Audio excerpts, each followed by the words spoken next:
Hello, and welcome to Goats and Gamebots, the unlicensed and completely uncalled for Survivor podcast. I'm Jack Pickard, Survivor superfan and rightful heir to the Probst Tribal Council stump. I'm also joined by my co-host, Gemini Man. No, it's not Will Smith. It's Zachary Matz. What does it do, baby? And the spicy sage himself, Andrew Terzigny. As always, this podcast is about two gamebots, Zach and myself, dragging our friend Andrew along our 40-season binge of Survivor. Today we'll be discussing Season 12, Exile Island. So if you don't want that spoiled... Got nothing for you. Grab stuff, head back to camp. For those of you still with us, let's get it on. 40 seasons, 3 goofballs, 1 pointless podcast. Welcome back to the pod. How we doing today, everybody? Killing it. Killing it. Crushing it. Existing. Having the best day of all ever. Yeah. What it is worth mentioning right off the bat, we are in our brand new podcast studio. Wow. We're live right now. We're live. Fully equipped Yeah. with the best thing. That right there, what you just heard click, that is our party sign. So that's how you know it's about to be a party in here. It is actually currently a party. Yeah, Yeah, it wasn't before. See this? Now that the light's on. It's an exclamation point. You'd think at first, but no, it's really It's an arrow. Yeah. Pointing party. To the Pointing, party, yes. of Yeah. course, yeah. In your direction. And I'm the actually. party. Yeah. Yeah. Here is the party. But again, yeah, we were spending some time trying to deck out our studio. We finally got it all in place, and it's pretty nice in here. It's pretty soundproof. We got the foam up on the walls. We got There's Curtains. one notable downside. yeah. This is where our cat takes a shit. Yeah, Yes. so the only other thing is in the corner there is the litter box. Yeah, So if our cat ever needs to use the facilities, we will have to take a ad break from the podcast and Out of respect for him. yeah, exactly. And He his he space. also he does this thing. He doesn't like us to know that he poops. Like he'll sprint out of the room. So we can't be in here while he's Yeah. doing his business, or else he'll get very embarrassed. He gets performance anxiety. But don't we all? I mean, like, could you imagine if someone's trying to watch you shit? To be fair, I can't do the podcast while the cat is shitting next door either. So That's true. I understand it. It's best for everybody if we just pause. But welcome back to the podcast. We're here. We're talking about Survivor Panama, Exile Island. We got another, what do you call those when it's like a subheader? Is that what those are called? Alternate title? Yeah, something like Subheader? that. Yeah. Anyway, yeah, we got Exile Island in full swing this season. Exile Island. Yeah. And the first thing, again, Panama. we want to open up with the stuff that doesn't matter first. And Panama. before we get to Andrew's Tribal... Wow. No, hold up. I'm not talking about Andrew's Tribal Council It sure review. sounded like you were. Specifically, I'm just talking about, I think we should open up with just our general aesthetic review. What do we feel about this, how this season looks and feels, and then we sort of ramp up to an Andrew's Tribal Council review. The most important segment of the show. That's what I mean. If you think about it like the Guatemalan pyramid, right? At the top is Andrew's Tribal Council review, but we have a lot of other aesthetics that help us get there, That metaphor might not have made sense, but No, I was paying shoot your attention. shot. No, yeah. Shoot your shot. Yeah. So how do we feel about the aesthetics this time around? Like the buffs, the snuffer, we got idols to talk about now. Mm-hmm. How do we feel about the general vibe of this season? Spooky. Very spooky. It's a spooky season. Yeah. It's very spooky, honestly. And it took me a couple episodes to really start paying attention. But yeah, very spooky. Yeah. I don't think it's as spooky as Vanna White, but it's I might disagree. Yeah, pretty I think, spooky. I will say, to be though, honest, I think this is a spookier season. I gotta say. Shrunken You're right. Head Immunity Idol, scary. Mhm. Very scary. Very scary. But we got that sick-ass snuffer that is like a human skull. Mhm. I think that's cool as hell.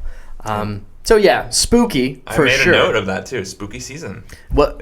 That's how you know. If I notice production design, it's got to be good. Yeah, And this is spooky. it really is. Spooky good. What? So in Andrew, in your mind, what is Vanuatu's the spookiest? Then Panama, and then what comes after that?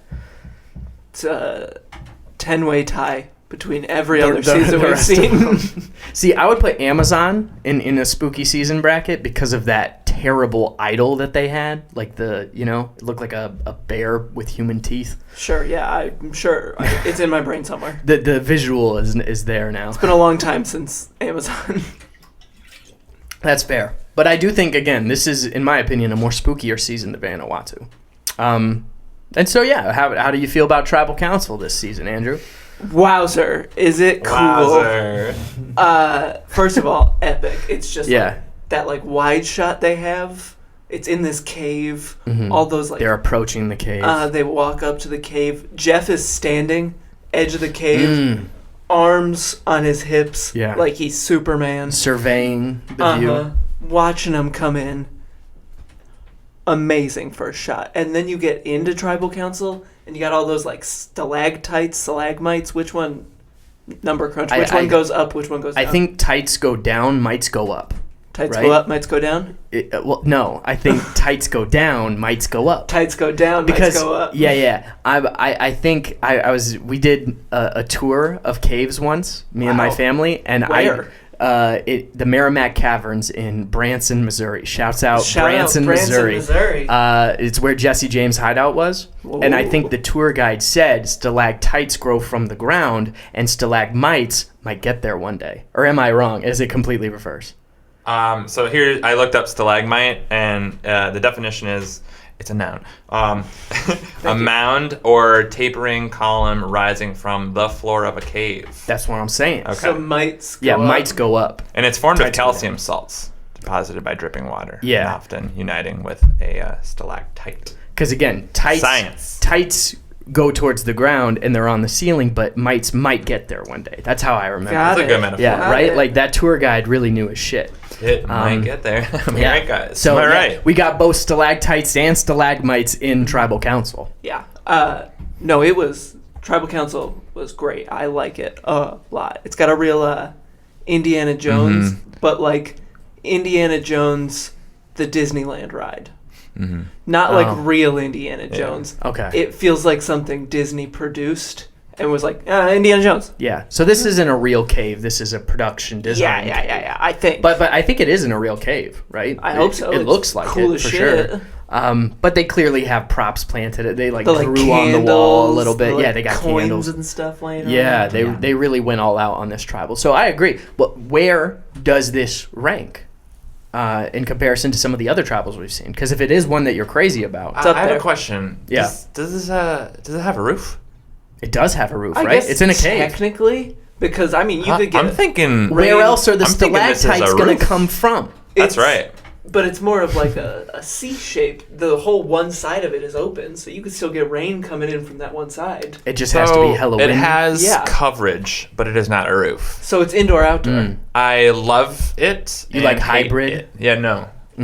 No, it's not no, I have no feeling you have towards issues. it because I love it and hate it. You know what I'm saying? It equals out to zero. So from the very utilitarian perspective, you represent it has a roof, but it also technically doesn't have a roof though. Well, it's got a roof, no walls on one side. It's just confusing, to be honest. We're not sure where caves fall in our structural. I'm a little flustered because I'm like a robot, and it's there's a roof or there's not, and now you're throwing in this. It's ones and zeros for me, baby, roofs? and you're just doing a two, and my brain is about to explode. Yeah, my microchip is about to. Caves are definitely the gray area for sure. That's what they say. Yeah, Caves, scholars have been studying for centuries. Okay, so also the gray area of tribal in council. Zach's Tribal Council review, is Africa your number one because there is a whole village there and they all have roofs? There's multiple roofs. Yeah, multiple though roofs. they are not under a roof. How does that really pretty throws sure a we agree curveball. that Marquesas is my favorite. Yeah, because it's just a solid roof. Well, that's literally all it is. That's all. It's all roof. Notice how roof. dry it was? It's all roof. All the time. Always. But it also had open sides. Yeah, but not it had as a roof. Not as open as a cave. Look, it's tribal council. It's got to be outside, but it can have a roof. That's all I'm saying. Okay, yeah, that's fair. I'll give that to you guys. But Andrew, going back to the question, where does this fall in your? It's top 5. At least top 5. Better than Guatemala? I don't know. No, it's tough to say. Because it's better than. I didn't say it. You did. No, I lost it. Oh, it's better than Thailand. Better than Thailand? Yeah. Okay. So Thailand is slowly getting bumped out of your top. Because things are just getting better and better. Yeah. The production quality of the show is increasing, so the tribal counselors are consistently more impressive. That's fair. So yeah, okay. Good tribal council, good aesthetics, albeit a little spooky, right? So that's kind of the general review of Panama. Any other just general notes about this season before we start jumping in and get into the nitty gritty? No. Okay. Sorry, I'm not working on something for later in the podcast right now. You are. Yeah. It sure seems like he's working on something for later in the podcast. That's He called might a have- tease he in might the have industry, forgot. folks. All right, so let's just go ahead and jump in then. Let's start talking about the outwit stuff. And I think one of the first people that we need to highlight, of course, this is Cirie's first season. Sorry. Sorry. Right off the bat, she hits the beach, is afraid of leaves because there could be things under the leaves. She has a point. She does. There's Could be things under It's those fear leaves. of the a unknown. lot of potential for things to be under That's true. the leaves. No, she has a very valid point. But this is sort of our first introduction to Cirie. I remember the first time I watched it, I had no idea the levels to which Cirie would, become important in the Survivor canon, and I was like, who's this lady? Why are you afraid of leaves? Why are you out here on Survivor if you're afraid of leaves? But boy, was I wrong. Boy, Boy, were you wrong. What was your first impression, Andrew? Did you have one? I kind of already knew she was, pretty important. Yeah. I've seen her. It's kind of in, hard to... she's a legend. I've seen her in the Yeah. season where she plays with Poverty. Yes. Parvati. So, Parvati. I don't know. It's a hard one. Well, yeah, There's we'll learn R in the first part of her name. Another And then- one. Words are already hard for me. I always thought her name was Parvati. Parvati. It's like 2 R's. Parvati. Parvati. Well, that's the other thing. Parvati. We played that one video game, And it isn't had her name? Parvati, Yeah. and it's spelled exactly the same, and it really threw me off. I was That's like, a 2. I don't know. That's a 2. We're ones and zeros, guys. You can't That's throw a true. 2 in like that. There's only one pronunciation of things. So, Fuck. so Resume and resume. Sorry, get out the way. Yeah, right? I don't get that. Doesn't make any sense. Poverty.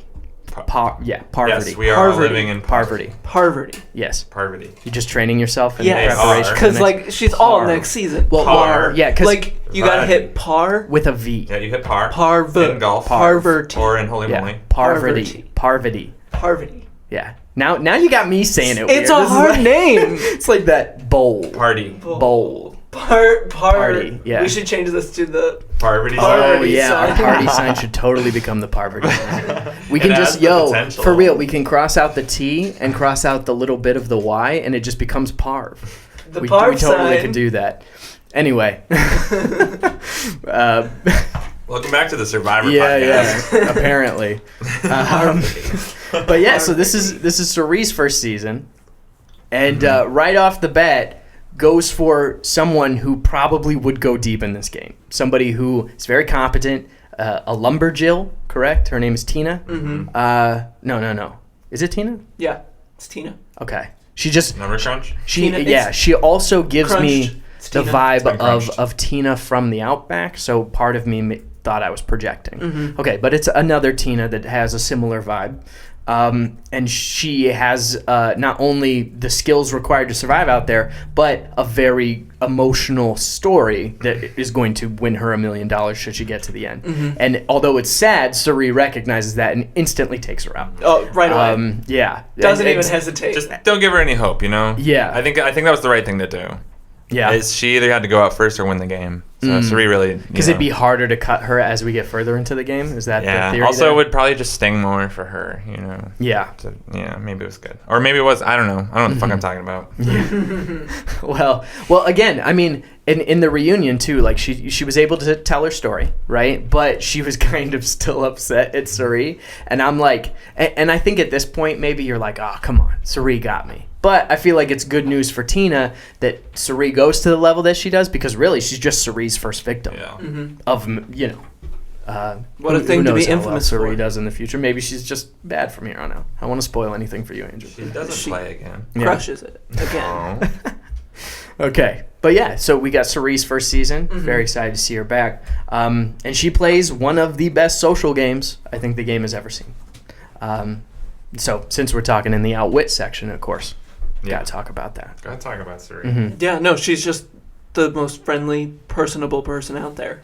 Yeah, Like, even they said it in that challenge where they're like, who would you trust with your life? Who's the friendliest? Or like whatever it was. They were all like, oh, yeah, Cirie. Cirie. Cirie. Yeah. And, Well, I think it translates too in like the edit of the show. Yeah, like she's just like such a warm personality. And I think the fact that Shane is like so drawn to her as a person is like a huge sign that like if Shane can like her that much, anybody could like her. You know? Yeah, that's true. Their bond is a very fun one to watch on screen. And it's like you watch her grow too. You watch her like she's scared of leaves in the beginning. In the end, she's catching this giant fish. Yeah. So you're watching like her change is the most noticeable, maybe other than Shane's.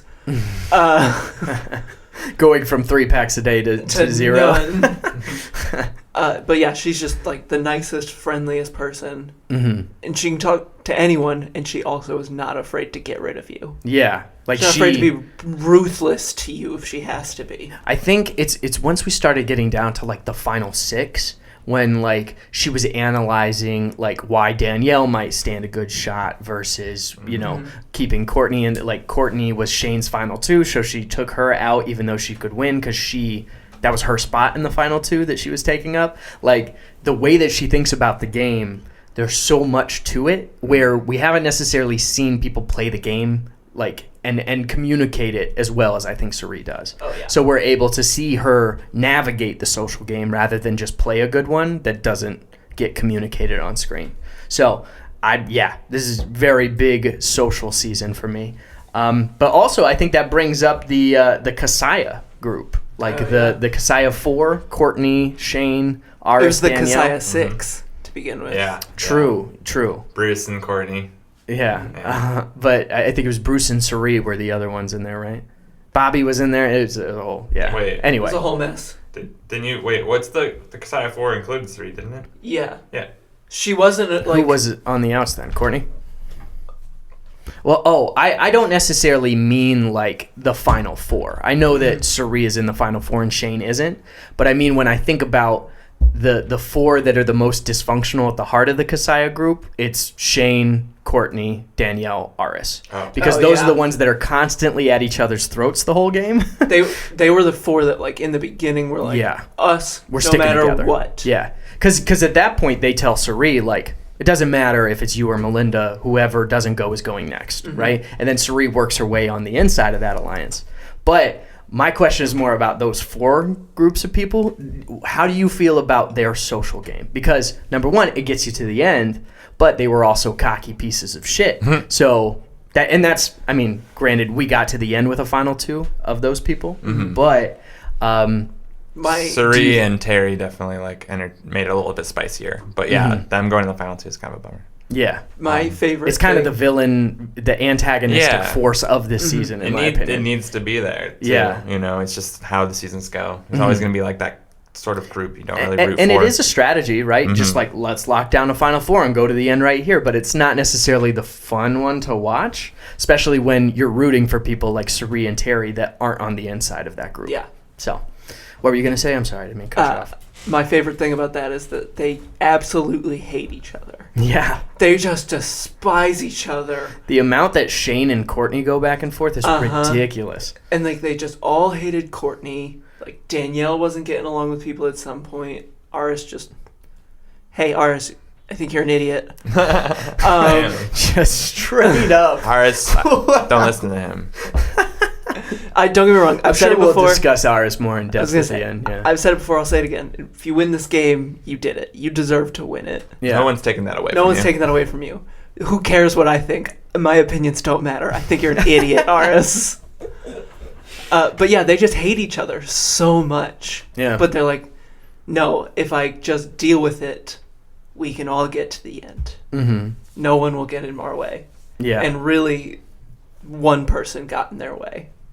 Yeah. Terry fucking Dietz. Terry Dietz. We'll get there, though. We'll get there. Yeah. And I think it's worth talking about now, too, because as good of a game Terry played, social game. He played no social game. Not great whatsoever. I mean, he didn't really try to play a social game, I think was the problem. But he is like a nice guy. Mm-hmm. He has a couple moments that aren't great, but like I think his social game is that he just is likable. Yeah. Well, and that's the thing is like, again, when you're pitted against something like that, as far as numbers go, like it inevitably is going to make stuff tense. That's not all on Terry. Again, because the Kasaya 4 are insufferable. And jealous. Yeah, and like him. super, like Jeff even called it out that one tribal council where they were like, oh, Terry can talk a good game and be cocky. And he's like, that is ironic because you guys have been nothing but cocky That's about all your... you guys do. So I love that moment. But I think Terry... again, the social game wasn't necessarily all there. No. I think if Terry gets to the end, he still wins. Yeah, but no. it is, despite not having a social game and not through the help of a social game, I think his social game harms him more than it helps him win. Yeah. So, Crazy and that well, it that's was- the thing too. Is like if we talked about this, we played this out. If Terry and Cirie get to the end, who do you think wins? Cirie. Cirie? Yeah, I think Cirie. The- I think she the has jury way more likes her, respect yeah, way from the more. jury. Yeah, and yeah, it's the classic like outplay versus outwit. You know, like Cirie Yeah. worked her way into that alliance and became an integral part of it versus Terry, who was always on the outs and won his way to the end. So it goes to like what you respect in the game of Survivor. True. But it's an interesting question. Speaking of social games, that's what we're talking about, right? Okay, I don't want to Yeah. steer in a different direction. No, but no. Feel What about free. what about our guy Shane? Yeah. What do you think about that social game? Personally, I love Shane. Shane is one of my favorite one-time characters this show has ever seen. It's a travesty he hasn't been back. He seems to be doing well with his own podcast and everything. We going hate on. him then. We gotta get him You on know here. my stance on rival Survivor podcasts. It's not even a rival podcast. It's just Is it about he Survivor? does I a don't think- podcast. Yeah. Just Shane Powers being Shane Powers. Yeah. Which again, sign me up if it's anything like this season. Yeah.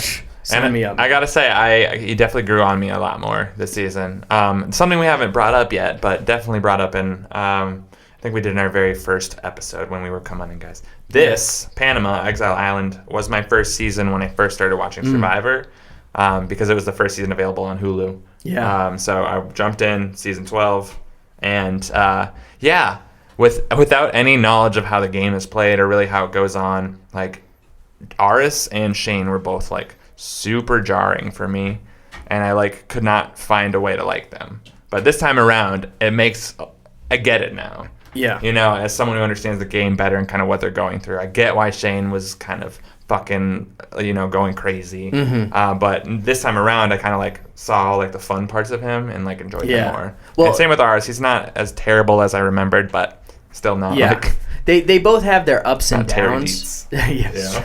The thing about Shane is even when Shane is exploding or blowing up his own game or doing something that you're like, I wouldn't have said that.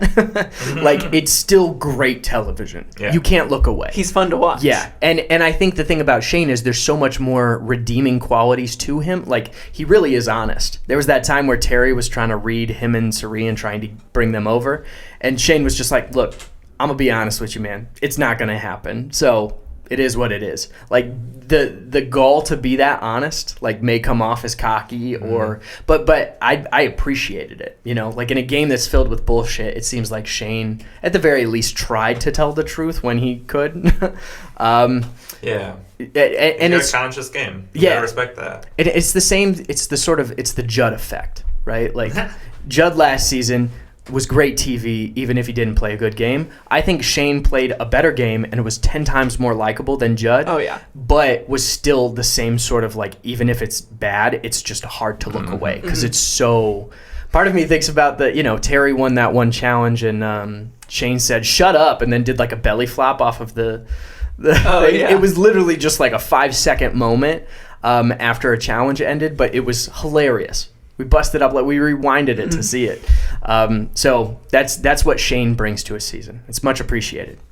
And with that, it kind of leads us perfectly into our top 3 this season. If that's something that you want to jump into. To like do it? Yeah. Oh, might as well.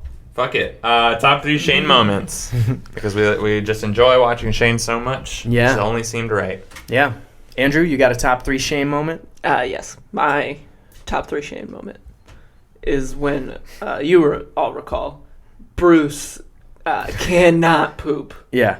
Bruce is all kinds of backed up, all kinds of poop filled, and just cannot release himself. And You could not have worded that any terribly. Sorry, go ahead. Thank you. Medical comes in to get the poop-filled Bruce, and they're like, "Guys, we need help getting him out of here. He can't walk. We're gonna lift him on the stretcher. We need help getting him out of here." And Shane goes, "Do we have to do it right now?" And they're like, "Yeah, we have to do it right now." And he goes, "Just so you know, I'm naked," and it cuts to a wide shot, and he is a butt-ass nude. Well, my favorite thing is he lets them know. He's like, just so you know, I'm sorry if anybody has a problem with this. I'm naked at the moment. And then we go a good, 2 minutes without seeing it. Like, he's helping, and the camera is just cut in a way where we don't see he's naked. And then we get the full-on, everybody's carrying the stretcher, and he's completely blurred. Completely nude. Yeah. Bruce is dying, and Shane's dick is out. Yeah. So That's my moment. that is a great top 3 Shane moment. You want to go, Zach, or you want me to go? Yeah, I'll go because mine's not as funny. I just, for all the things that Shane did, for some reason this moment just was perfect to me because it was really the period on him as a character this season. It's at the final tribal when he's just he just goes off on both of them and he's like, I'm gonna pick a number between 1 and 1,000,000. Yeah. And the number was 1,000,000, right? That he picked, which I just thought that was dope. Yeah. I was like, that's brutal, but I get a Shane. Yeah. That's a Shane move. Yeah. And I respected it. The classic, Yeah. Greg. It is a Greg move, though. Mm-hmm. Yeah, definitely. I like Shane, but that's a Greg move. Right. But just it being Yeah. Shane after everything, and then he just has the gall to be like 1 in 1,000,000. Yeah. No, it's great. Yeah. And there's a lot more to choose from. That's the problem. There's a lot of Shane moments. I wrote down a lot of them. Shane's BlackBerry, iconic. Great moment. Shane's stump, another iconic moment. There is the moment when his dick is chafed, and so he has Cirie take a look at it. A lot of Shane's dick. Yeah, a lot of Shane's dick this season. I also had dicks out for Bruce, and just even the little jog he does to the voting booth. I think that's the funniest thing. He's just like, he did it when he got voted out too, didn't he? Yeah, he kind of jogged away. I don't know what sort of jog it is, but it's classic. It's sort of, I hate to bring up Cook Islands because we're not there yet, but it's Cowboy does a little jog like that too. Oh, does he? Yeah. And it's very similar to Shane, but Shane's is much more entertaining. I think there's a lot of comparisons between 12 and 13. Oh yeah, for sure. Especially the separating in 4 different tribes to start off. And again, Cowboy and Shane, I feel like are a similar archetype, and Misty and Parvati as well are a similar archetype. Imagine those being your first 2 seasons. Yeah, you're right back is to it back. always separated by their identities? Yeah, old women, young women. But again, after all of those moments considered, my top 3 Shane moment is when Shane goes on a reward with people to a Panamanian village and bums a cigarette after not smoking for a few weeks. This is, in my opinion, it's one of the best human moments the show has ever seen. He was like, I was willing to give the shirt off my back for this, and then they just show all the shots of him enjoying himself, being in bliss. I can't get the image of him smoking it down to the filter. His lips are so open because he's trying not to burn them, but he's just to the filter. He got every ounce of that cigarette, and he becomes just so much more likable for different person. That hour and a half that he's on that huge nicotine night. He has a come to Jesus moment. He's like, I've been kind of a bad guy. Yeah, he really does. Damn. Yeah. No, he's perfect. Apologizing to people. Well, it's great. And then again, on top of that human moment, we cut to Cirie, who was there was a huge crack. Shane versus Danielle and Courtney, and now they've made up, and now it looks like I'm on the outs again. So there's not just the human moment with Shane, but there's the gameplay behind it as well. Yeah. So it has everything it needs for me to be a top 3 moment. Great moment. Yeah, fantastic. Again, one of my favorite moments I think the show has ever done, especially in the human spectrum of it. But we're going to take a real quick ad break, and when we come back, we're going to start talking about the outplay portion of this game with some exile twists and hidden immunity idols. Do the exile twist. This season of Survivor is brought to you by literal shit. Austin and Nick can't stop shitting, and Bruce couldn't shit if he wanted to. Shit. Gross. And Bobby took that huge dump in the Casa de Charmin when they got it. You are right. Oh, That's no. true. I guess there was more connections there than I put together. Jesus. Yeah. Anyway, welcome back to the podcast. Wait. We don't have to spend any more time on I feel like I took a note about that. Oh, yeah. 10-pound dump. Yeah, he described it as a 10-pound dump. That's all I needed to write, apparently. And then they stored their stuff in there. Yeah, firewood, I think. Yeah. And then they drank wine in it. Yeah, okay, so another one of the best human moments of all time, in my opinion, is when Bobby and Bruce get kicked out of the shelter while it's pouring rain, so they take the last bottle of wine in the outhouse, drink it together, and then the next morning, again, there's fallout for that, but whatever. yeah, Bruce is like folded in half like an accordion when he wakes up in the morning. It's great. Anyway, one of the best moments. Again, a lot of human moments in this that I really appreciate. But it's time to get back talking about gameplay. There's a lot of it this season. And do you want to start with the challenges? I know you're a challenge boy, Andrew. No, I don't. I want to start with Terry Dietz. Terry D. Oh my God. Wait, was there a soundbite? I missed it. Air horn. It was air horns. Yeah. Sad I missed No, my just headphones. emphasis on it. Again, we still got to get that third pair of headphones.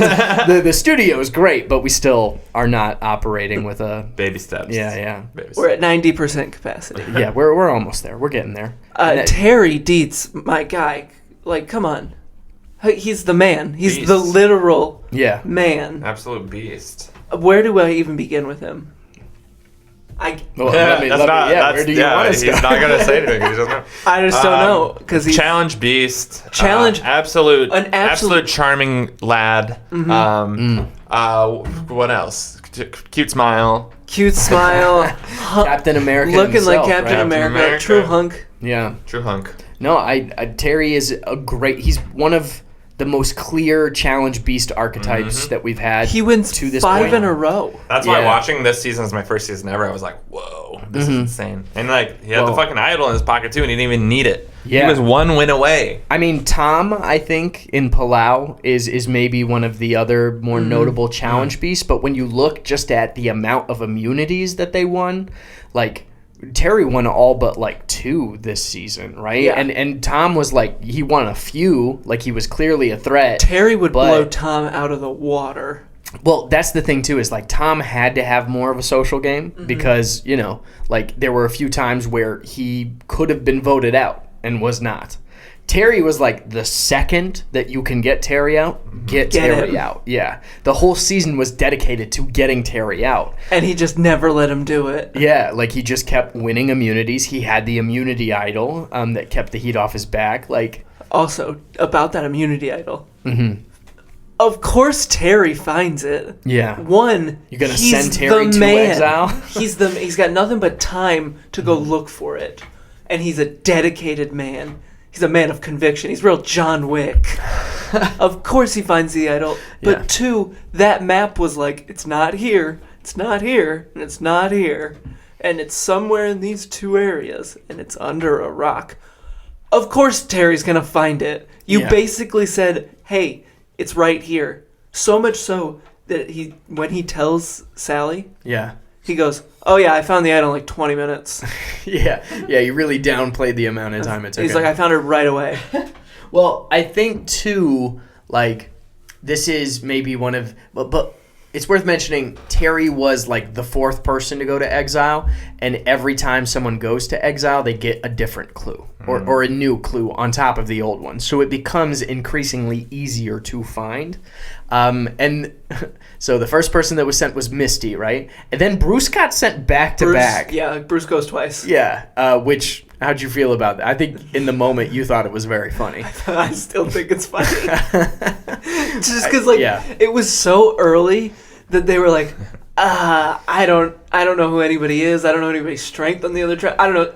Let's send that Bruce guy. And Yeah. then when they win again the next time, they're like, nothing has changed. Send Bruce Send again. Bruce. Yeah. Well, the other It's team. only right that we send Bruce again. The other team too was like, when we got Bruce on our tribe, like it was a breath of fresh wind. Like we're finally working as a team, and so Lamina's like, bet. And then when they win, they're like, all right, just send Bruce. just get rid of Bruce You again. send the same guy, so you limit the amount of people that know about the idol, and you're like weakening their tribe morale. Yeah. Yeah. Bruce also has the personality of somebody who, like, this would happen to them. Yeah, of course. Everything. I relate to Bruce. to Exile Island. Bruce is just like I'm gonna a try. person who would continually step on rakes Yeah. and hit himself Yeah, in the exactly. face. Turn Like, around and then hit watch another it. one. I gotta watch where I'm going. But Ow. I relate to Bruce. You know what Yeah. I mean? Like, I feel so bad for Bruce because the entire time it's like, okay, we're going to send this guy to exile twice.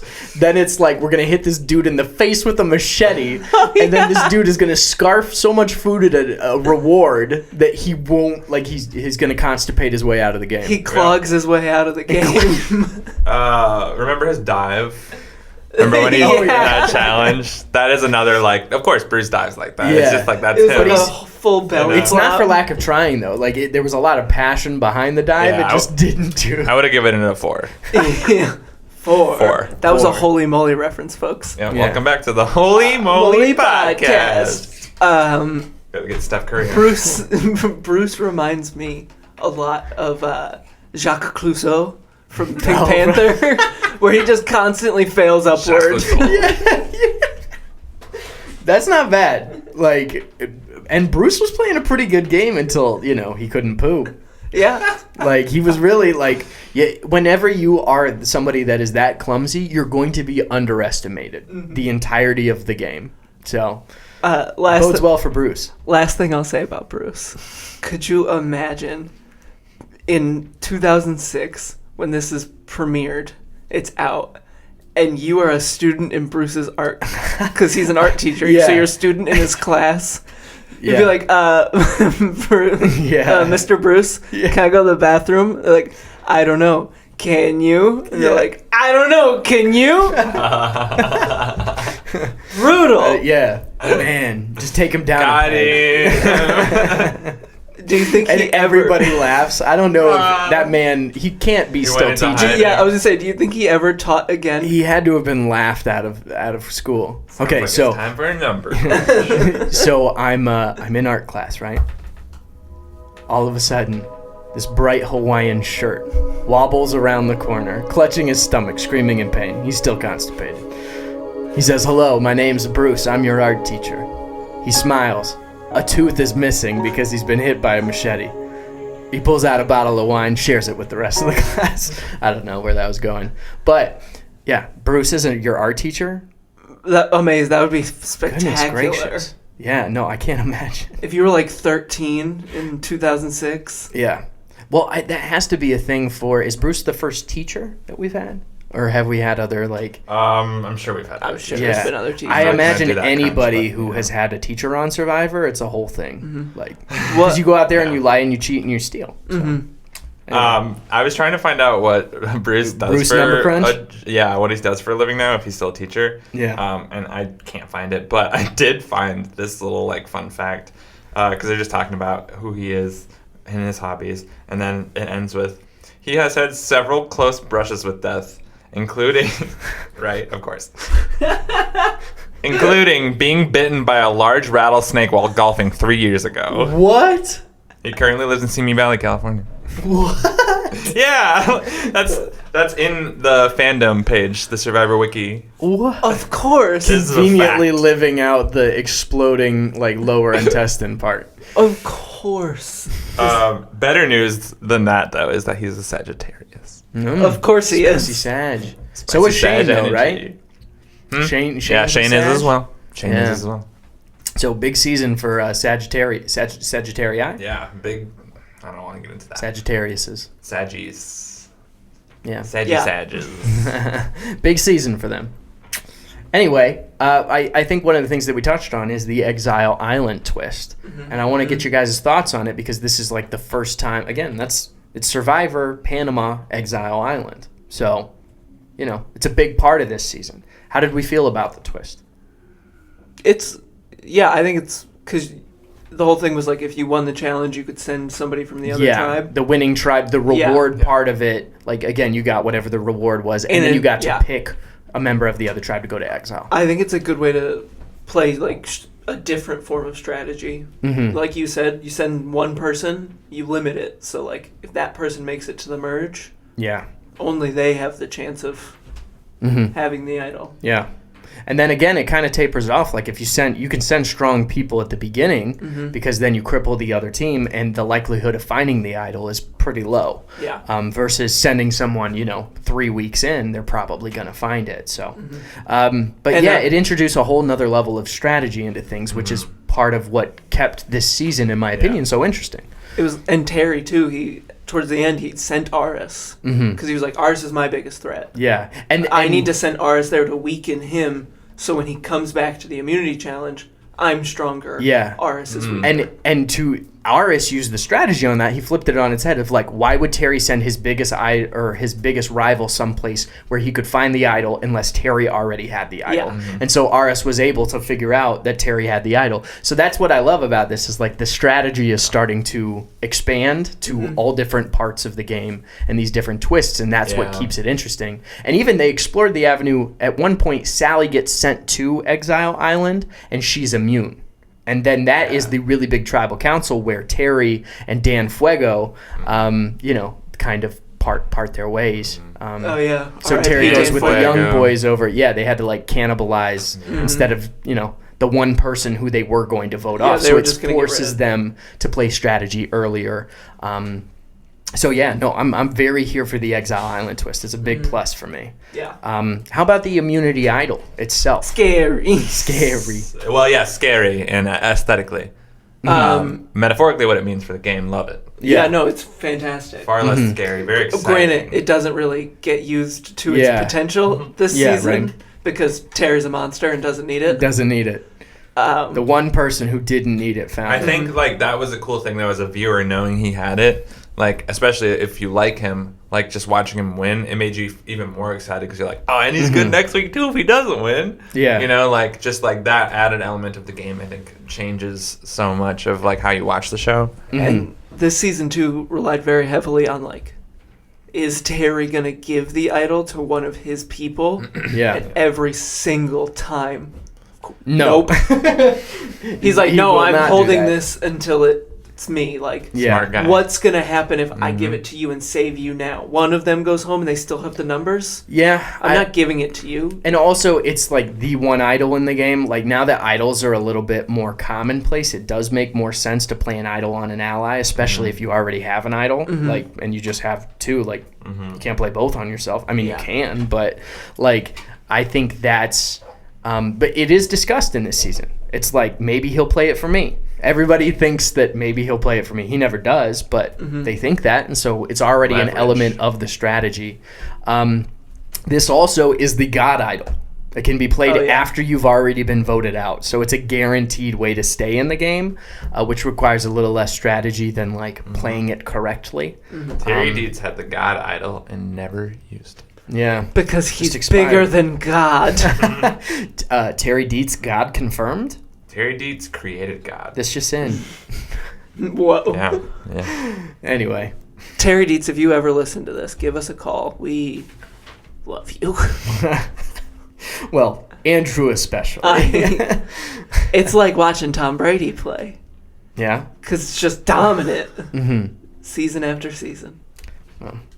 Welcome back to the Patriots Podcast. I am your host. Welcome back to the Patriots Podcast. All right, so we're going to wrap the outplay section here up with a challenge for fire tokens. Ooh, a challenge for fire tokens. A challenge for fire tokens. So this season had the same challenge, the rope choppy challenge. Rope choppy challenge. Yeah, I don't know what the official names of these challenges are. My notebook is just a mess because all of the challenges, just say like puzzle swim, collect piece, rope climb. It'll be stuff like that, and I'm like, I don't know what that is. Yeah, Jeff doesn't name it.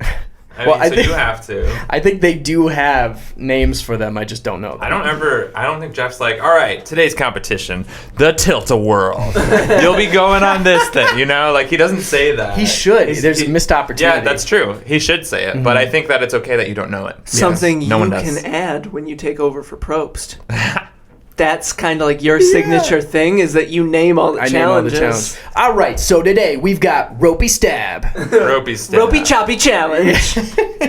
We got Climb, Crawl, Swim Through. Puzzle. Like, okay. Yeah. But they did the rope chop challenge. The Ropey typical, choppy challenge? Yeah, the ropey choppy, where... You gotta say the full thing. Ropey choppy challenge. Ropey choppy challenge. Because you get ropey and choppy, which sound the same, and then you get choppy and challenge, which got that ch sound. So the alliteration is there. Yeah, so you gotta say the whole thing. When I do Ropey, take choppy over for challenge. Jeff Probst and I have to come up with these ideas, I'm gonna just pitch them. Like I'll let you guys handle them, and I'll read them live as I'm doing it. So I'll be like, and this is don't drown. Drowny no.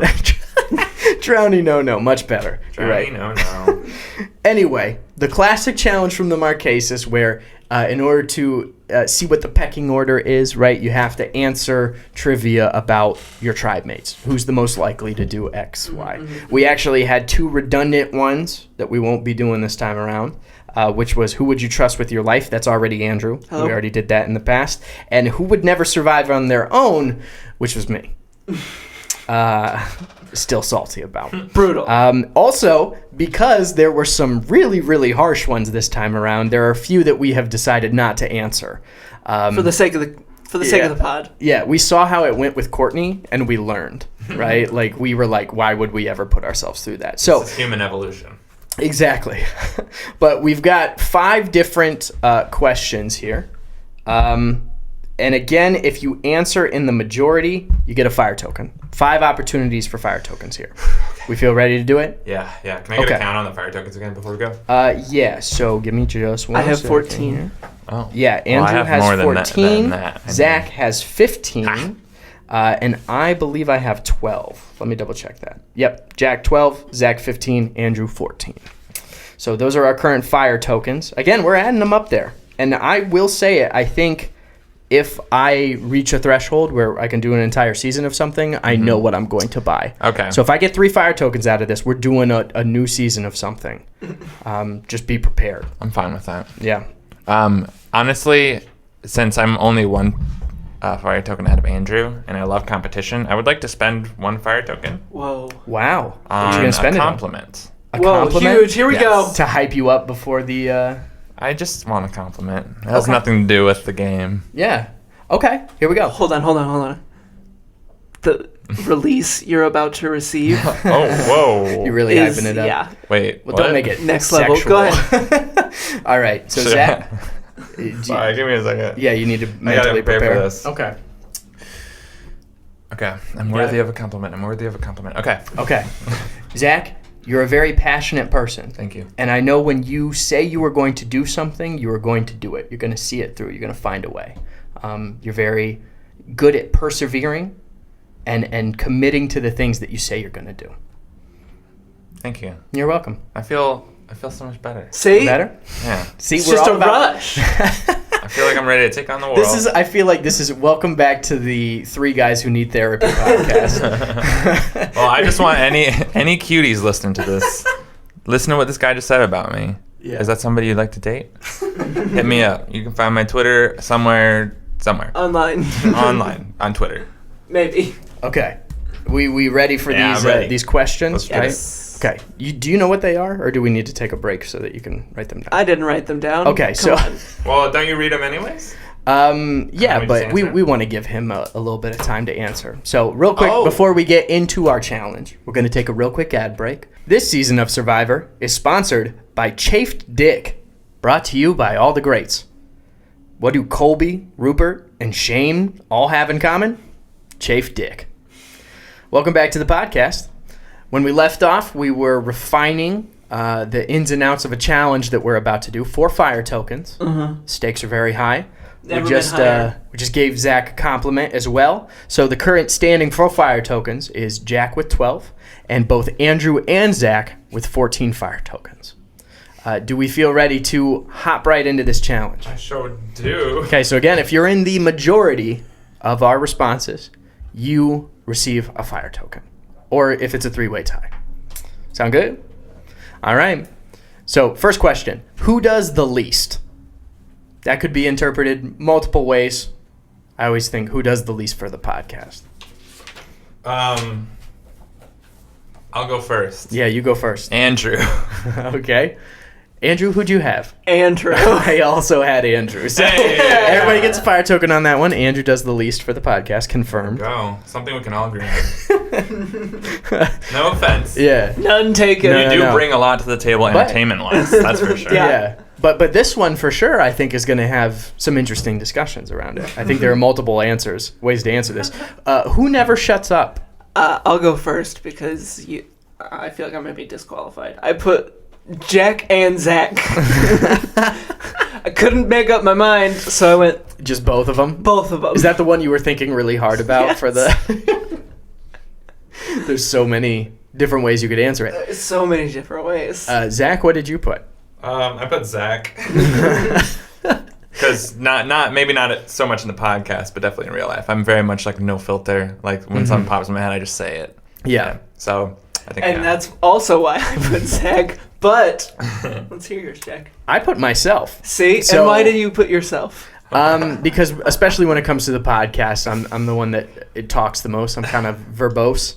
That's why I put both of you. But also in real But life, you're not allowed, so. I think both think you're Zach and I disqualified. in real life have like a throw shit against the wall, see what sticks sort of Yes. strategy Oh, very much. to comedy. So it definitely makes sense. There's a reason I All put right. you both down. So that's what I'm saying. I think all of us get a fire token in that one. Hell yeah. Here's the real question: does Andrew get two? No, I wouldn't do that. No. I would love it, but I mean, you did get both of the correct I did answers. Get both answers. All right. Zach. I think yes. you should Yep. get Okay. both. Andrew gets two fire tokens for that one. He took I gotta say, a revolutionary. Yeah. A new voting strategy. That's changing interesting the for games. sure. Yeah. Okay. Gotta give him credit. The next question: who mistakenly believes they're running this podcast? I'd love to hear your answer first. I put me because I'm the structure of this podcast, but when it comes to the meat and potatoes, like it's not. I do not have a handle on you guys at all. You do whatever you want at any time. So I think it's me. I also put Jack. You put me. What'd you put, Zach? I put Jack. Yep. Okay. Everybody gets a fire token. Wow, we're on a roll. Yeah, We we're really killing are. it. Again, I'm changing my mind, actually. I want Andrew to only get one. Too late. yeah, you're right. Tribe has spoken. Ooh. We're getting a lot of fire tokens out of this. Oh, way, yo. Okay, next question. Who's the moodiest? Who wants to open it up? Zach? I put Zach. I put Zach. I also put Zach. True. So, yeah, we all get a fire token there as well. Goodness gracious, this has really just been a cash grab for all of us. We just know each other too well. And this one's going to be very interesting. I was very excited when I heard this one said on the show because I was like, this is going to be funny. Who most easily succumbs to intimidation? I'll start us off. I said Jack. Yeah? What'd you say? Okay, my real answer would have been Jack, but the one I wrote is Ambrose the cat. That's true. Because no matter what you do to that cat, He's he going to be will afraid of freak you. out. Yeah. He's He's a very jumpy cat. It's not even intimidation that makes him scared, though. It's accidentally literally walking everything. too loud next to him. Is intimidation, apparently. Welcome back to the Us Talking About Our Cat podcast. I mean, we record in his shitbox, so... that's true. It's the most we can One do. of the first things we talked about was his poop box. Yeah. I'm going to disqualify you for that one. But again, you got two Understand. fire tokens on another one, so you still made the same amount that we did because I put myself as well. Yeah, and that's nothing against you, more that, you know, me. Like, Yeah. if someone tries to step to me, I'm going to Yeah, you're gonna step right back. I'm stepping back. Yeah. Because I have a short fuse. Yeah. Well, I do not stand up for myself. So That's why you need me around. exactly. Boss motherfuckers around.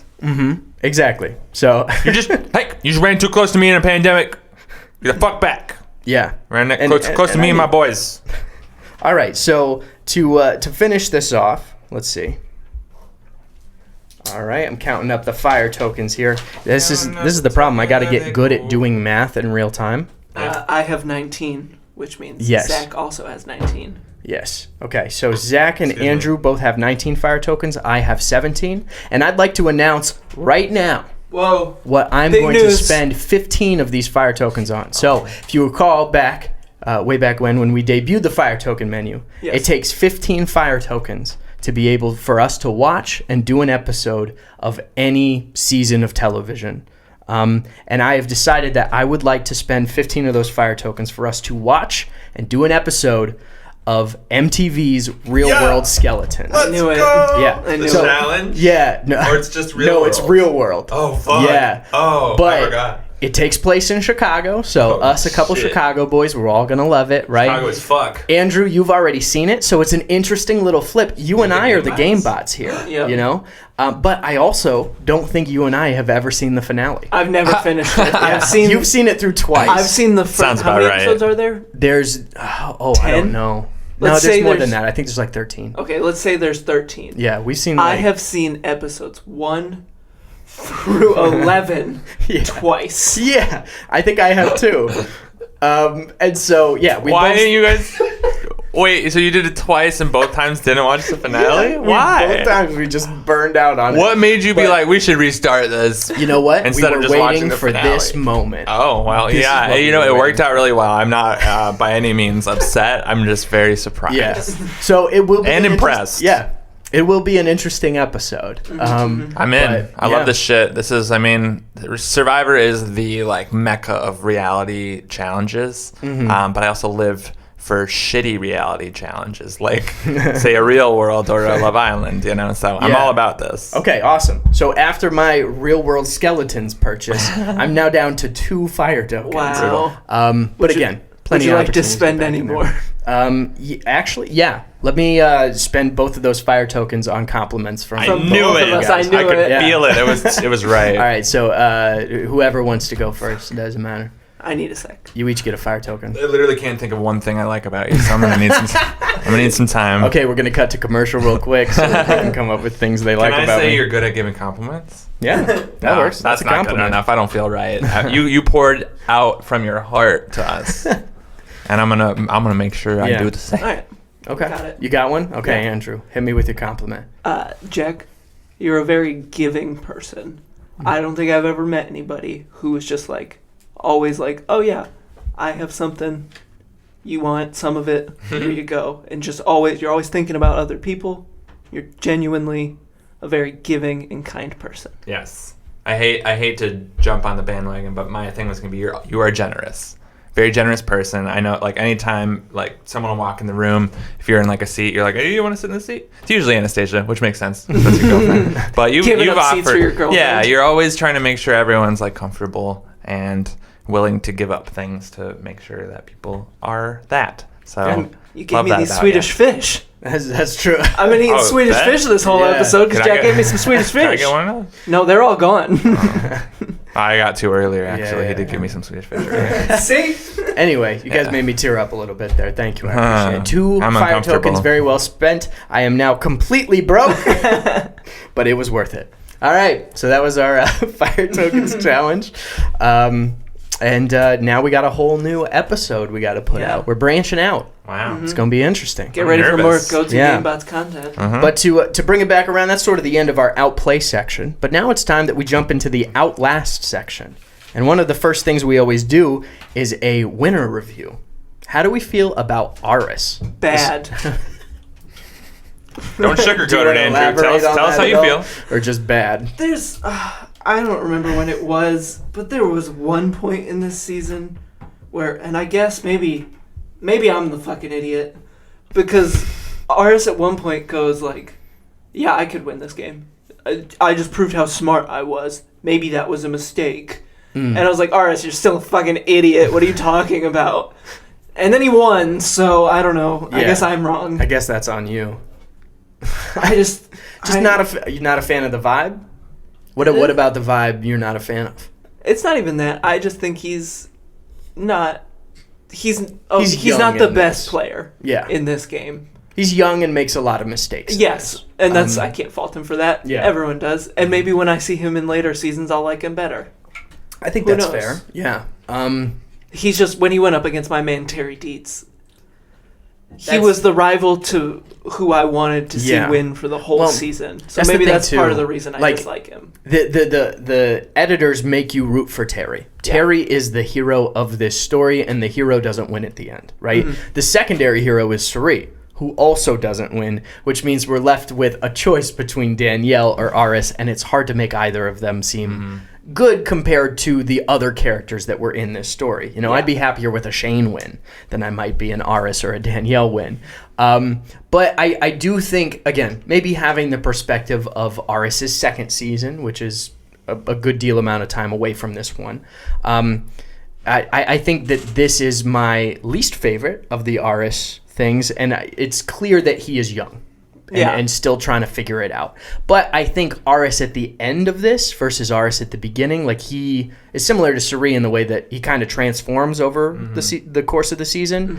And the Aris who wins at the end, I like a lot more than the cocky Aris that was trying to take on Terry and like that was boasting about the Kasaya 4 or whatever. Yeah, that's true. I think that his journey is one of growth. It's just not as maybe redeeming as Kathy's or, you know, some of the other people we've seen grow in a similar way. Yeah. What do you think, Zach? I think I said this earlier, but I did not fuck with Aris the first time I watched this season. Yeah. And this time around, I still had some problems with him, but I think like bracing myself for the kind of personality he has and who he is, like made it easier for me to sort of like process him, you know, and I kind of like get him now. Yeah. So I, you know, probably gonna be like towards the bottom tier of winners at the end of this, especially like in a season like this where it was Terry Dietz from day one. Yeah. You know, I liked him though. You know, I think Aris he's got his flaws. He's young and arrogant, but like he has the capacity to be like a cool dude. Yeah. There's a lot of moments where I was like, Aris is pretty fucking chill. Yeah, and I mean, again, there's so many good characters this season that Aris was not the main character, not even the side character. He kind of came out of nowhere. Or in the cases that he was in this season, it was how he was against Terry Dietz, and we were rooting for Terry Dietz. That's true. So I don't think the edit did him many favors, but having seen him in a different iteration, I think that it's largely edit. You know, I think he's a cool guy that just had a lot of teaching moments this season and took away the correct things from them and made the improvements that he needed to make. So, again, a little underwhelming in terms of winners, but I think this is a good season despite its winner, if that makes sense. Agreed. Oh, yeah. Yeah. The other thing I want to talk about is why Danielle lost, because she also outlasted. Why do you think Danielle didn't gain any favor from the jury? Because there were a few people, like Bruce and her apparently had like a daughter-father type relationship. Again, she was close to the same people Aris was close to. They made the same moves. Why didn't Danielle get the same love that Aris did? It's really hard to say. Maybe if I had a better memory of the final tribal, I could depict it. But in my mind, I don't know. I think they are interchangeable. I think the only reason maybe Danielle didn't get as much love is because her game just didn't like stand out the same way as Aris. I think like people could tell Aris was kind of in charge, though you can make the argument that Danielle, you know, was doing everything with him. It's like perception is everything, especially in Survivor. So people saw Aris like running shit, and they're like, that's the guy. There's no way like Danielle has anything over him, and that's why I think he won. Personally, I think Danielle probably deserved it more. Yeah, I think she played a really good game, and I don't know. It could unfortunately also be some sort of element of sexism. That's always something to talk about, especially in the early days of Survivor. So who knows? But I'm a big fan of Danielle. This too is also a very opinionated jury. Yeah, I think definitely. that if you're looking, there's a lot more people that are going to be looking to make the individual vote of how did they wrong me or how was I a part of their game, as opposed to the people that were like, how did you play as a whole? Right? Where, you know, it doesn't necessarily matter the game you played. It's just who do I hate the least? So that there's definitely probably an element of that as well. Right.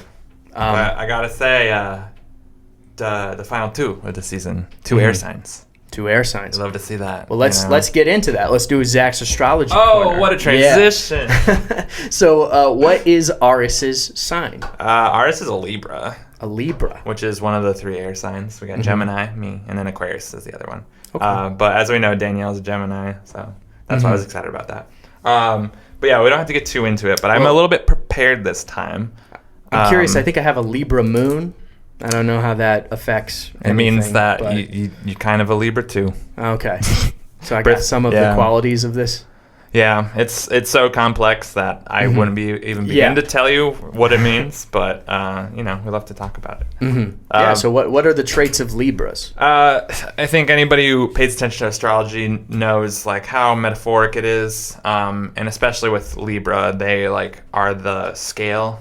They're the only sign that's like metaphor is like an inanimate object. Everything else is like a human thing.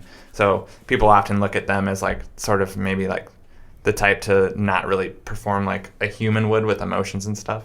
What is their inanimate object? It's a scale. It's a scale, right? Oh. Yeah. Here, So I'll show you. Is it all about balance, that sort of thing? Oh, it's one of the. It's not like a scale that you're like, oh, I weigh. No, it's one of the. I mean, it is ones. a scale like the old school one. Yeah, but it's like a. You don't step like on a it. judge or like a Yeah. No. blind justice. Yeah, a Yeah, scale no, in it's, that. it's a cool like religious metaphor type Exactly. scale. You know what I mean? Or Welcome back to the religion podcast. Yeah, right back into it. But yeah, as you guys know, ours is kind of like a hippy dippy like yoga guy. And one of the things he like talks about is like finding balance in Zen and stuff, and that's like a big Libra trait. Like a scale. Yeah, so that's the thing. This is Libra's thing is they're always in search for balance, but they're always like kind of indecisive, so they can never really seem to find it. But when they do, that's when they find true harmony or whatever, and that's why like finding balance is such an important thing to them. And I think that's probably why like Aris has like an internal battle with like his morals a lot, because he kind of at times recognizes his arrogance. Because very much he'd be like, that was all ego. Like, that was my ego. I was ego tripping. Or like, I did that to feed my ego. He's very self-aware of those, Yeah, that's the psychology of it. What about Danielle being a Gemini? Oh, wait, so Andrew, I think has yeah, something to did you say. ask? I was not on board with this astrology thing until you brought that whole balance, and he's a scale. I'm telling you, it's interesting stuff. See it? I don't know if it's true, but it's really interesting. I'm in. Yeah. Well, there's a little before we move on, and we don't need to talk more about Geminis than anything. But I want to read this little thing because it really, when I was looking this up, it made me think of Aris. So it's the Gemini, or not the Libra man. It says the commitment to know himself and achieve balance in his own life can create a personality not commonly seen in this sign. True, mental, emotional, physical, and spiritual equilibrium.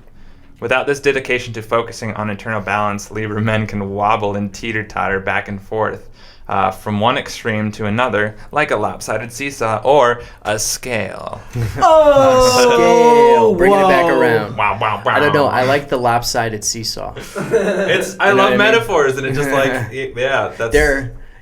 They're the only non-human, non-animate object, and they are a lopsided seesaw. A lopsided seesaw. Stupid. Yeah.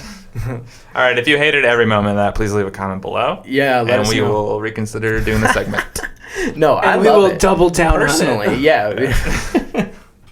Anyway, so that was Zach's astrology corner. But you all learned something. Don't forget that. Andrew I feel is on enlightened. board now. Yeah. I feel amazing that you feel that way, actually. Yeah, I've always been, whatever you want to believe. That's Fuck cool it. with us. Here at Goats and Game Bots, no matter what you believe, it's all right with us. Unless you're a Nazi. Yeah, then we're out. Yeah, sorry. No Nazis. Hard pass on the Nazi. Yeah. And then our next episode only has like 3. We're like, wow, we were only appealing to the Nazi demographic. Oh, holy shit. Interesting. We got to change that. Yeah. Good All right, riddance. anyways, that's the outlast portion of this podcast. But let's move right on to a very fun segment we do every week, and that is our Babe Hunk debates. So without any further ado, It's time to get dirty. it's time to get dirty. It's time to get dirty. All right, so we want to start with the babes. Is that what we're thinking? Yeah. Babes or hunks? I, for the first time ever, I think, Yeah. have a hunk and don't have a babe. Okay. So let's open with the babes, because I know... I would like to start as the Yeah, horniest yeah. member of the group. Okay, yeah, horniest member of the group. Zach, you, of course, get to go first. I want to give an honorable mention to Danielle because I think she's a babe. Yeah. Absolute baddie. But I'm going to have to go with Cirie. Cirie. Cirie would be my babe of the season. She was looking What's- great at the reunion. Yeah, Yeah. and also remember, it's not always It's not exactly all- physical, and Yeah. I'm insanely attracted to her personality. She's like something like I fucking would marry someone like that in an instant. No, she's the nicest person. Yeah, on her earth. husband is her one lucky man. husband, Yeah. That's a great HB, dynamic. I hope HB is brought up in Right? the hunk debates. He better be, at least as an honorable mention. Right, and honestly, like I'm jealous of their kids. Like, Yeah. imagine having those two as Oh. parents. I bet they're fucking awesome. I feel the same way about Jeremy and Val. Yeah. Imagine being their kids. Coolest thing of all All time. 25 And they're of them. Patriots fans. Hardcore Andrew. Pats fans. Hardcore Pats fans. There you They go. bleed blue. Anyway, I yeah. wonder So how they Cirie, felt about Tom. Let's ask them. All right, we got Jeremy here in the studio. Andrew, how do you feel in the babe category this season? I didn't have one to start. So shout out Danielle. I agree. Yeah. I'm convinced Cirie. Yeah. Yeah. Yeah. Okay. She's fantastic. My only thing is Misty is very clearly yeah. supposed to be Parvati. She's again Parvati. Parvati comes next season.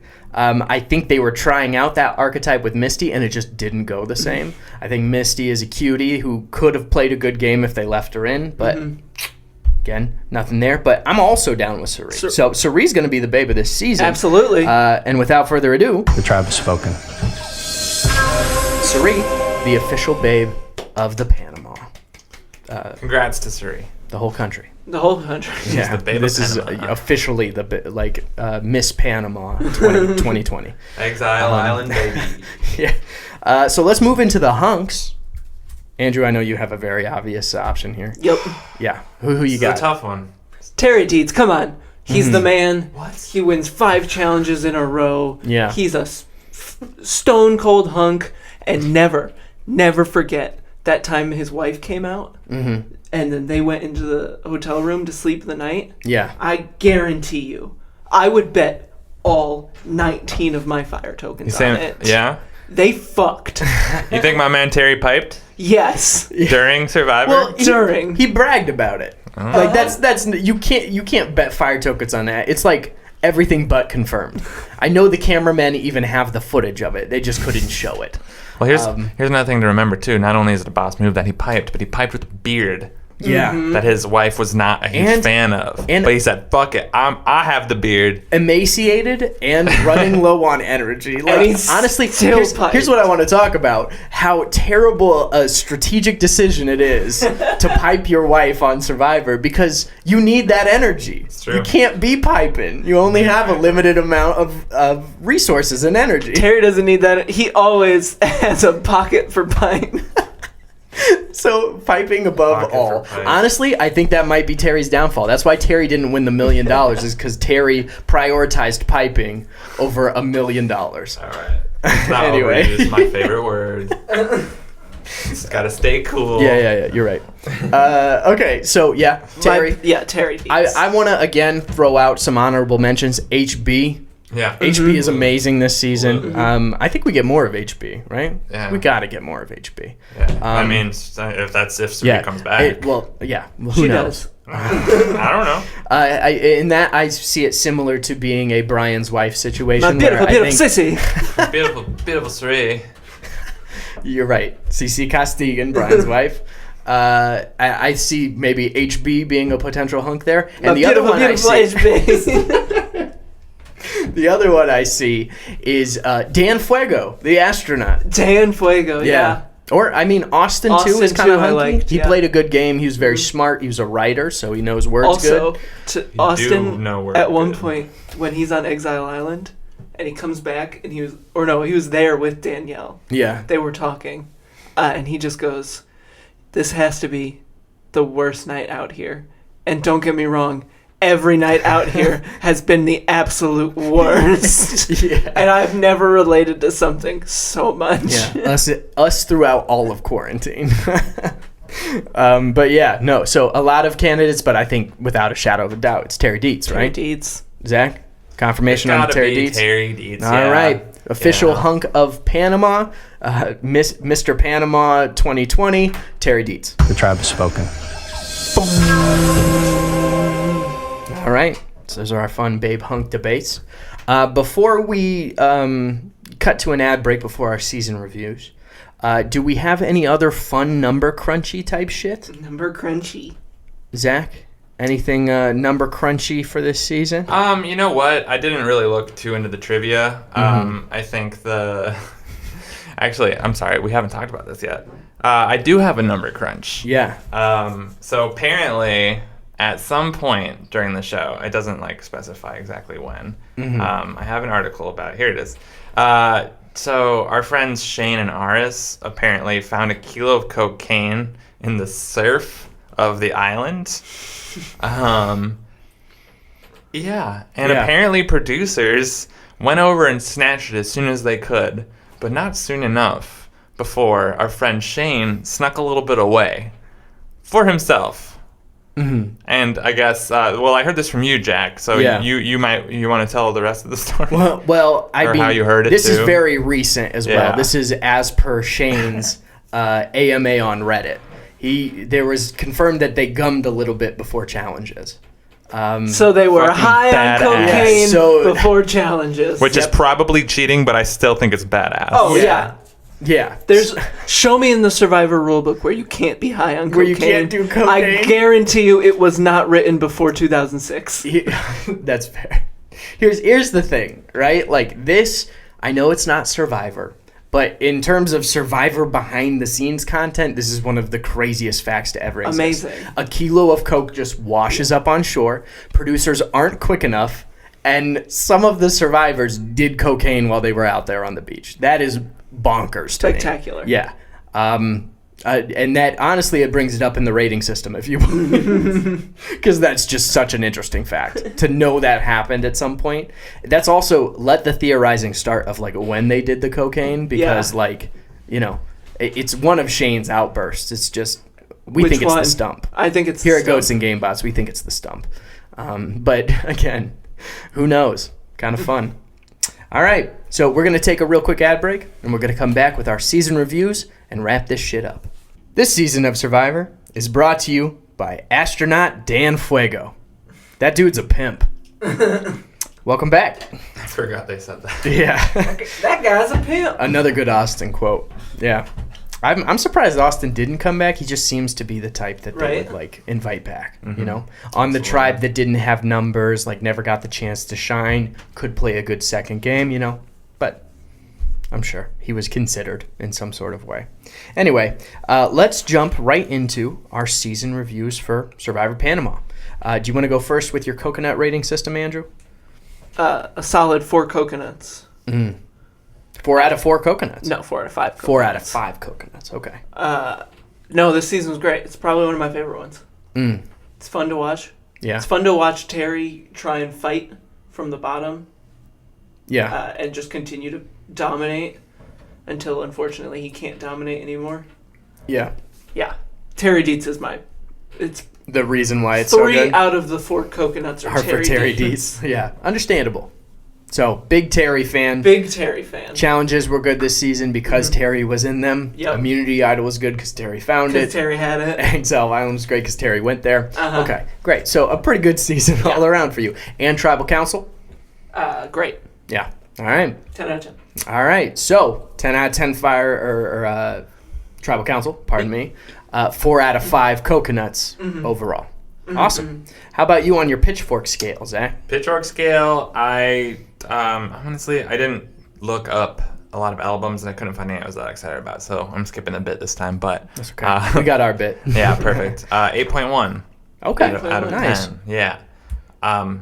Again, my first season, so it was nice to watch it again. You guys probably remember me saying I was a little underwhelmed at the beginning of the season. But as especially after the merge, it just got really good. I thought the gameplay was good. I think the casting is a huge reason why I love it so much. Also, fun fact: the final 4 of this season all return, which is kind of cool. It just shows how good that final 4 was. And lots production value is just getting better. Very smooth, good season. Yeah, I agree. The final 4 returned, but it should have been the final 5. Yep. Bring back Shane, you monster. Where the fuck is he? Come on. Anyway, my season review is 85%. That's certified mash for those of you keeping track of the mashed potato scale. Yes. 85%. We got any movies on Rotten Tomatoes that match that score? We sure do. What we got? We have a movie that I think is perfectly 85%. Emperor's New Groove. Oh, yeah. It's good. Good. 85%? 85%. Yeah, right. That's the correct rating. A movie that deserves way more than 85%, Lilo and Stitch. Interesting. Mm-hmm. Okay, yeah. Definitely better than Emperor's New Groove. And then we've got Batman Begins, a movie starring our very own Jack Pickard, Bridge to Terabithia. Yeah. Jack looks a lot like Josh Hutcherson. Josh Hutcherson, yeah. When those Hunger Game movies came out, nobody would leave me alone about that. It was the end of him. And finally, we have at 85%, Bend It Like Beckham. Surprisingly high rating. Okay, A great. surprisingly high rating. Awesome. Those are some great. It's good company. It is good company. So the reason I gave it an 85%, I've seen certain places, I think it's Purple Rock podcast, says that if it's sort of the median season. Like, this is good. Anything better than this season is in the top half. Yeah. It's kind of like right in the middle. This is kind of the threshold. Yeah, I would agree with that, but I also think this is better than I gave it credit for. Watching it through again, I think it's a good season despite its winner, and also despite the fact that the hidden immunity idol was way overhyped and never figured in whatsoever. I like that immunity idols are in it now, and also Exile Island, and it's getting fun and twisty, but not all of those twists were executed to the best of their ability, which is fine. We got great characters like Shane, Terry, Cirie, even Austin, Bruce. Like, there's a lot of memorable people here.